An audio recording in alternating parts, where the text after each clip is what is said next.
لما تيجي مراتك وتقول لك انت لسه بتحبني يا حبيبي، بلاش بقى الحركات اللي احنا بنعملها دي، اللي هو ايه لازمة السؤال اللي انت بتسأليه ده؟ هو في حاجة؟ طب انا عملت حاجة؟ طب في ايه؟ او تسيبها وتقوم، او اللي هو مش فاضي انا ورايا شغل، او الحركات اللي احنا القرعة اللي احنا بنعملها دي. اولا هي لما بتسأل سؤال زي كده ما لازم تجاوبها، ولازم تجاوبها كل اجابة بقى وليها درجة معينة انت هتوصلها لها يعني. ايوه بس يعني ايه لازمة الكلام ده؟ ما انا بحبها وبجيب لها اللي هي عايزاه و... وعادي، مش بكشر في وشها ومش بزعلها ومش بضربها ومش وطلباتها اوامر ومجابة هي مش عايزة ده كله، هي عايزة تسمع ان هي انت لسه بتحبها. يعني برضو عشان الموضوع ما يحصلش فيه لبس كتير، انت برضو محتاج الحتة دي. وتعالى بقى امثلها لك بمثال يعني. لو انت في شغلك وجي المدير عمل اجتماع كده، قال يا جماعة احنا الشركة بتخسر ولازم نستغنى عن موظفين، ومش هنقعد غير بس عدد معين من الناس. قول لي بقى احساسك وانت في الاجتماع عامل ازاي؟ طب الشك اللي جواه ده، طب انت مش عايز تطمن؟ طب هتعمل ايه؟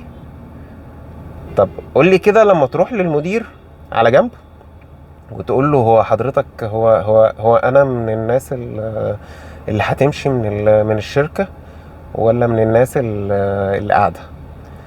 تخيل المدير بقى بيرد عليك الردود اللي انت رديتها على مراتك. هو ايه لازمة السؤال ده؟ اكيد انت عارف. بص عليك وسابك ومشي. اكيد هتترعب وقتها يعني. تمام. وده اللي عملته مع المدام حضرتك يعني. فما تستقلش بقى من ان هي تكون شاكه من حبك ليها وتيجي تقول لك انت بتحبيني ولا لا، ومستنيه رد. لان انت لما المدير قال لك كلام عايم، لا برضو انت ما ارتحتش. فنفس القصه، انت لازم تقول لها الكلام اللي هي عايزه تسمعه. فتخيل بقى كمان المدير بقى لو ايه، لو قال لك بقى بشكل واضح وصريح كده، طبعا انت بالذات من الناس المهمين اللي هتقعد. تخيل بقى احساسك عامل ايه؟ او عمرنا مثلا ما هنتخلى عنك في الشركة. تخيل بقى الانشكاح اللي هيبقى جواك عامل ازاي يعني. تمام. فدلوقتي انت اطمنت وفرحت، لكن لما بصلك بصة كده وسابك ومشي، لا انت بدأت تتقلق. او قال لك اكيد انت عارف، بدأت تتقلق. يعني الحاجات دي محتاجة رد واضح وصريح في وقتها. تمام. بس بتبقى محتاجة الجزئية دي. فما تستخسروش وما تقولوش ايه لازمة الكلام ده. لا، الكلام ده مهم، ومهم خالص كمان.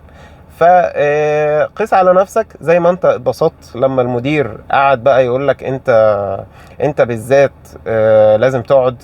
واقعد جود بقى في الكلام يعني. ما تقولهاش بحبك وتمشي وخلاص وانت كده انا رديت والله ما انا قلت لها بحبك وخلاص. لا، جود يا باشا. زي ما المدير كده لما قال لك طبعا انت معانا، وطبعا انت معانا ده وسكت، غير طبعا انت معانا لان انت مجتهد ونشيط و...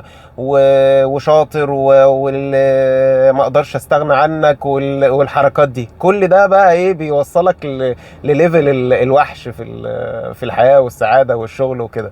طب يا باشا ما وصلها للليفل ده، وخد بالك هي سعادتها من سعادتك يعني. هي لما هتبقى مبسوطة البيت كله هيعمه سعادة وانبساط وكلنا عارفين يعني. تمام. لو الست زعلانة في البيت كله مكشر، والبيت كله متنكد، والبيت كله ما فيهوش حتى ضحكة يعني.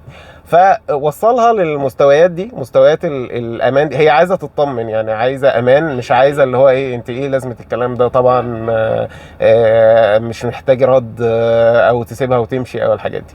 فلما تقول لك يا حبيبي انت بتحبني ولا لا، عرفت بقى هترد وتقول ايه. سلام.